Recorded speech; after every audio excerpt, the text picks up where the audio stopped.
Doctor Babasaheb Ambedkar. एक वादळी पर्व, प्रचंड झंझावात, तेजस्वी क्रांतीसूर्य, ज्याच्या तेजोमय कर्तृत्वाने भारतभूमीवर लखलखीत किरण पडली आणि प्रत्येक भारतीयाचं जीवनमान प्रकाशमय झालं। अवघ्या भारतात क्रांतीची लाट आली आणि प्रत्येक नागरिक गुलामीतून मुक्त होऊन सन्मानाचं जीवन जगू लागला।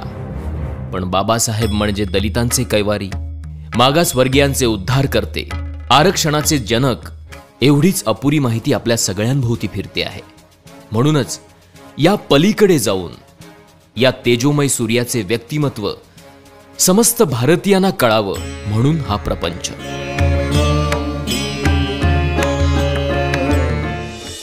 एकविसाव्या शतकातील सगळ्यात विद्वान व्यक्तिमत्व म्हणून कोलंबिया विद्यापीठाने डॉक्टर बाबासाहेब आंबेडकरांना गौरविलं। पाश्चिमात्य देशात बाबासाहेबांना चॅम्पियन ऑफ ह्युमन राईट्स असं म्हणतात। अमेरिकेसारखा देश त्यांना फाउंडिंग फादर ऑफ इंडिया अशी पदवी बहाल करतो। यामागची कारणं लक्षात घेतली तर व्यक्तीच्या प्रतिष्ठेसाठी, राष्ट्राच्या एकतेसाठी त्यांनी आपल्या वैचारिक भूमिकेमधून उचललेली पावलं ही पाश्चिमात्य आणि विकसित देशासाठी मार्गदर्शक हमरस्ता बनतात। म्हणूनच आरक्षणातील संविधानाचा मसुदा जगाने न्यू डेमोक्रॅटिक कॉन्सेप्ट म्हणून गौरवला आणि अमेरिका सुद्धा त्याचा पाठपुरावा करते। बाबासाहेबांनी आपल्या संपूर्ण जीवन पद्धतीत बुद्ध, फुले, संत कबीर यांना गुरु मानलं आणि त्यांच्याच विचारांची छाप त्यांच्या समग्र साहित्यामध्ये आणि चळवळीमध्ये आपणाला दिसते।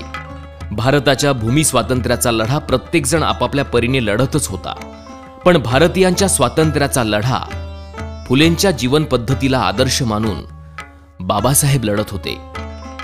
त्यांनी महाडच्या चौदार तळ्याच्या संग्रामावेळी मला या देशात समता, स्वातंत्र्य, बंधुता आणि न्याय यावर आधारित अशी समाज रचना घडवायची आहे की ज्याचा एकक व्यक्ती असेल, ही गर्जना केली आणि संविधानामार्फत त्याची पूर्तता सुद्धा केली।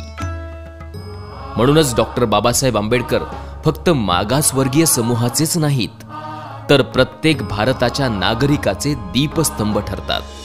1919चा कायदा असू दे, 1935चा असू दे किंवा भारताच्या संविधानाचा मसुदा असू दे, त्यामागे प्रत्येक नागरिकासाठी त्यांनी केलेल्या मताधिकाराचा रोमहर्षक संघर्ष आपणाला इतिहासामध्ये सापडतो।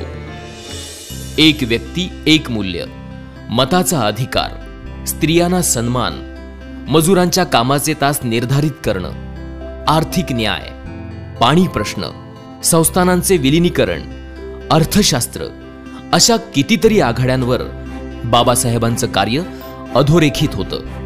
या सगळ्या गोष्टी भारत देशाला प्रगतीच्या आणि विकासाच्या मार्गावर नेणाऱ्या आहेत।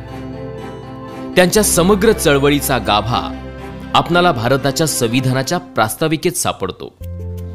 अर्नेस्ट वॉकर या प्रसिद्ध विचारवंताने हीच जीवन पद्धत आदर्श जीवन पद्धत आहे असे गौरवोद्गार काढले आहेत। या जीवन पद्धतीवर आपल्या सामाजिक आशयाच्या पुस्तकात आपण हीच जीवन पद्धत सांगितलेली आहे असे गौरवोद्गार काढून बाबासाहेबांच्या समग्र जीवन पद्धतीचं सार त्यांनी आपल्या लेखात सांगितलेलं आहे। अर्थशास्त्रावरील प्रबंध प्रॉब्लेम ऑफ रुपी यामध्ये रुपयाचा प्रश्न मांडून संपूर्ण जगातील विद्वानांचे लक्ष वेधून घेणारे डॉक्टर बाबासाहेब आंबेडकर सामाजिक न्यायासह समता, बंधुता, स्वातंत्र्य, गणराज्य आणि लोकशाही या आघाड्यांवर आपली वेगळी छाप ठेवून जातात।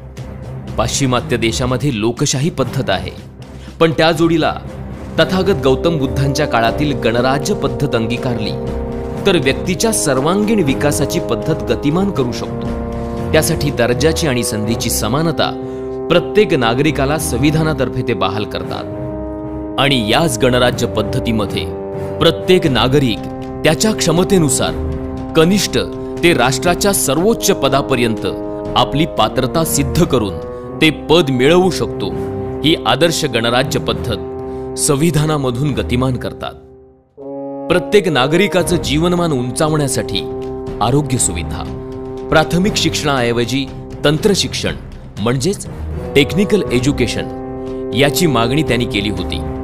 या व्यतिरिक्त संपूर्ण देशात सामाजिक अभिसरण होऊन राष्ट्रनिर्मिती होऊन सुसंवाद वाढावा यासाठी संपूर्ण देशाची एक कॉमन स्क्रिप्ट म्हणजेच लिपी असावी असा देखील त्यांचा आग्रह होता. त्यामुळे प्रत्येक भाषेचं साहित्य प्रत्येक भारतीय नागरिक वाचू शकेल आणि बंधुता विकसित होऊन भारत एक लोकशाही राष्ट्र म्हणून उदयाला येईल ही त्यांची भूमिका होती. आज भ्रष्टाचार जणू शिष्टाचार झालेला आहे. भ्रष्टाचाराची ही सुनामी वेगाने आपली मूल्य नष्ट करून टाकते आहे. त्यावर उपाय म्हणून निवडणुकांचा खर्च सरकारने करावा, कारण निवडणुका ही सरकारची गरज आहे.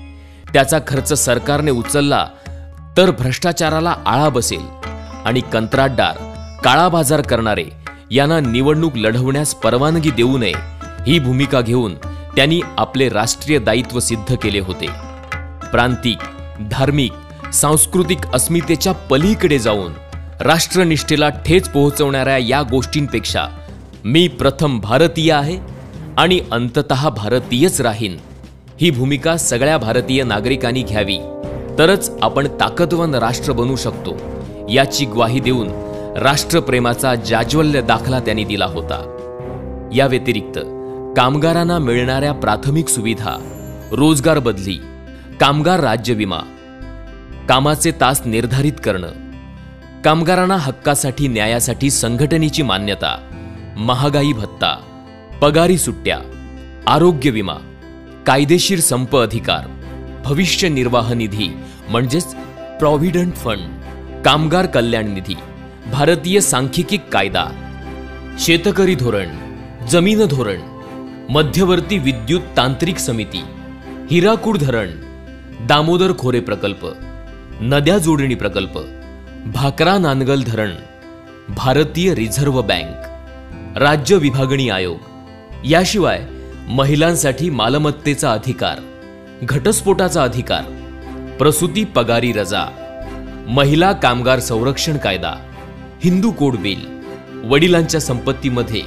मुलांसोबत मुलींना सुद्धा समान अधिकार, अशा वेगवेगळ्या स्तरांवर बाबासाहेबांचे कार्य मार्गदर्शक ठरते आणि काळाच्याही पुढील द्रष्टा नेता ही बिरुदावली त्यांना सन्मानित करणारी ठरते. राजेशाही संपली, सरंजामशाही लोकशाहीने उद्ध्वस्त केली, घराणेशाहीला आंबेडकरवादाने आणि लोकशाहीने सुरुंग लावला. आता लोकशाही समोर आवासून उभी आहे ती भांडवलशाही. यावर जगाला फक्त अर्थशास्त्रज्ञ बाबासाहेबांची भूमिका आणि नीतीच तारू शकते. त्यासाठी मिनिमम प्रॉफिट ऍक्ट हा कायदा लागू करा ही भूमिका सरकारने घ्यावी अशी सूचना बाबासाहेबांनी सरकारला दिली होती. भांडवलदारांना सरकारने आपल्या कक्षेत ठेवावे आणि मूलभूत सुविधा पुरवणाऱ्या उद्योगधंद्यांचे खाजगीकरण करू देऊ नये. भांडवलदारांचा नफा कायदा निर्धारित करण्यात यावा ही भूमिका घेऊन बाबासाहेबांनी भारतासह जगातल्या प्रत्येक लोकशाही सरकारला प्रगतीचा मार्ग दाखवला होता. गरज आहे ती त्यांच्या आर्थिक न्यायाचा रस्ता पकडण्याची.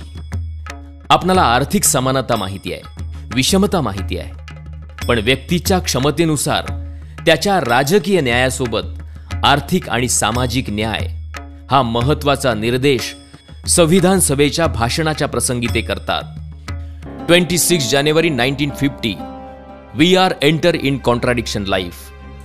Politically we will have equality and socially and economically we will have not equality. We must remove this contradiction as early as possible. Either those who suffer from inequality will blow up the structure of political democracy which this assembly so laboriously built up. याचाच अर्थ 26 जानेवारी 1950 रोजी आपण एका विसंगतीपूर्ण जीवनामध्ये प्रवेश करणार आहोत. राजकारणामध्ये समानता असेल पण सामाजिक आणि आर्थिक जीवनामध्ये विषमता असेल.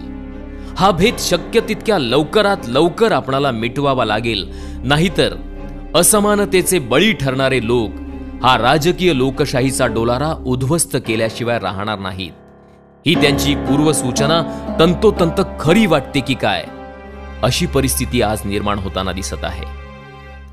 14 ऑक्टोबर 1956 रोजी ते याच मातीत रुजलेल्या, वाढलेल्या, जगाला आदर्श ठरलेल्या बुद्ध धम्माची दीक्षा घेतात आणि आपणाला विश्वबंधुत्वाशी जोडतात. बुद्ध धम्माने तुमचं, देशाचं आणि जगाचं कल्याण होणार आहे, ही जबाबदारी ते आपणाला सांगतात आणि आपण केलेली ध्येय योजना पूर्णत्वाला नेतात. मैत्रीच्या, बंधुतेच्या निर्मळ प्रवाहात आपणाला बाबासाहेबांनी आणून ठेवलं आहे. केवळ जात, धर्म, वर्ग, मागासवर्गीय या पलीकडे जाऊन आदर्श मूल्यांची रुजवात करून जगाला आदर्श ठरेल असा आंबेडकरवाद बाबासाहेबांच्या अथक संघर्षातून निर्माण झालाय आणि त्याच विचारांच्या पालखीचे भोई आहोत आपण. आयुष्याच्या संध्याकाळी बुद्ध धम्म, संविधान आणि गणराज्य म्हणजेच रिपब्लिक ही 3 रत्न आपल्या हाती देऊन आपणासमोर लोकशाही राष्ट्र उभारणीचं दायित्व ते ठेवतात.